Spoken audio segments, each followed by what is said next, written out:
In today's video, we're going to wrap up our discussion of how to tithe as a business owner. So last time we learned that you don't tithe off your assets when you own the business, you tithe off your profits. Now let's go to the scripture and see that God actually taught us this, all right? Look at Deuteronomy chapter 14, verse 22 and following. It says this, "Thou shalt truly tithe all the increase of thy seed that the field bringeth forth year by year." Now, I want you to think about that a minute because it sounds like you're tithing off the seed, but that's not what it's saying. It's saying the increase of the seed that the field brought forth. So think about that. The farmer had these seeds that he planted, and then the next fall when the harvest came forth, those plants came up and had seeds on them too. You see that? The new seeds are the increase of the original planting of the seeds.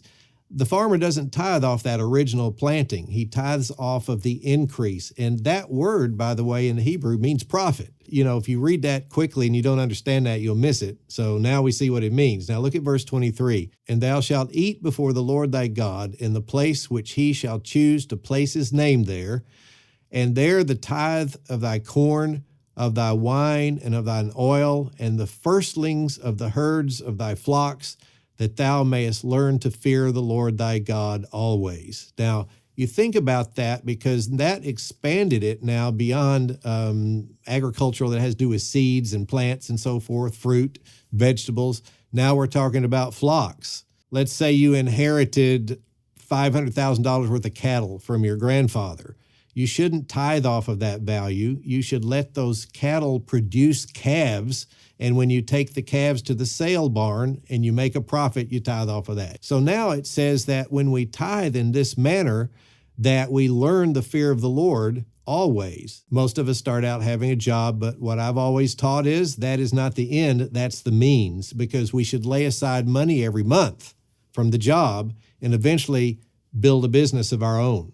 That's the end, and have the potential to build generational wealth. So this is talking about how to get God's blessings on that, and tithing is where that starts, okay?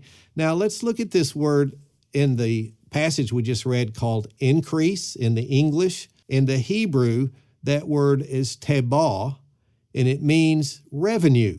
Now, isn't that amazing? It's also translated in the English Bible into the word gain or harvest or income or increase, as we just saw.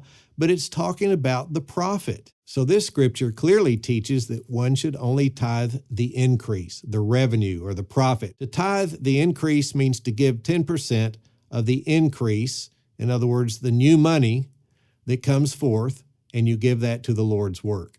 Now let's check out another passage in Deuteronomy chapter 26, verse 1. "And it shall be when thou art come in unto the land which the Lord thy God giveth thee for an inheritance, and you possess it and dwell therein, that thou shalt take of the first of all the fruit of the earth, which thou shalt bring of thy land that the Lord thy God giveth thee, and shalt put it in a basket, and shalt go unto the place which the Lord thy God shall choose to place his name there." Now, think about this. In the verse, the word bring, where he says bring it to the Lord, literally is that same Hebrew word. It's a root word. It's pronounced bo, and it just means to come in or to bring in a harvest. So again, it's talking about taking of the harvest and giving 10% of that to the Lord. And verse 3 says, "And thou shalt go unto the priest, and the priest shall take the basket out of thine hand and set it down before the altar of the Lord thy God."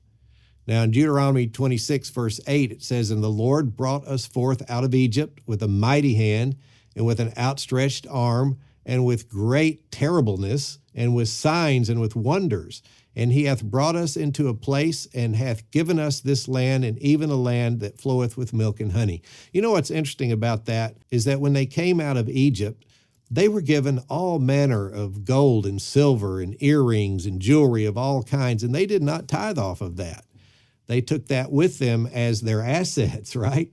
And then verse 10 says, "And now behold, I have brought the first fruits of the land which thou, O Lord, hast given me. And thou shalt set it before the Lord thy God and worship before the Lord thy God." So our tithing of the first fruits, which means the profits, the first of the profits, that is a form of worship. And that's why it's so important to let tithing be sort of the start of your giving as a Christian. It's just the start. We do more than 10%, don't we? But talking about the tithe itself is that 10%, and it doesn't come off the assets. Once again, it comes off the first fruit, the profits. Verse 11 says, "And thou shalt rejoice in every good thing which the Lord thy God hath given unto thee and unto thine house, thou and the Levite and the stranger that is among you. When thou hast made an end of tithing, all the tithes of thine increase the third year, which is the year of tithing, and hast given it unto the Levite and the stranger, the fatherless and the widow, that they may eat within thy gates and be filled." Now, don't you find that interesting in verse 12 where it talks about the third year? Can you see that the Lord is allowing them some time to build the assets, maybe even out to 3 crops, so that we have multiplied profits from these crops that we didn't have the first year, and then they tithe. So those principles are all through the scripture. I find it so universal that as we talk to folks coming in who have always worked for a job, but they've never owned a company, and then they learn how to trade for a living through TRADEway, and now they're trading for a living, and they don't know how to tithe. They think they're supposed to tithe off of every $500 they make trading, when they really should be building that account up to at least 100, 200,000 so that they can make enough to live off of some of it. When that comes into the house, that's what you tithe off of. Well, there are a lot more scriptures than we covered, but for sake of time, we'll stop there this time, and I hope you enjoyed the video. If you did, check out the links in the description below. We'll see you next time.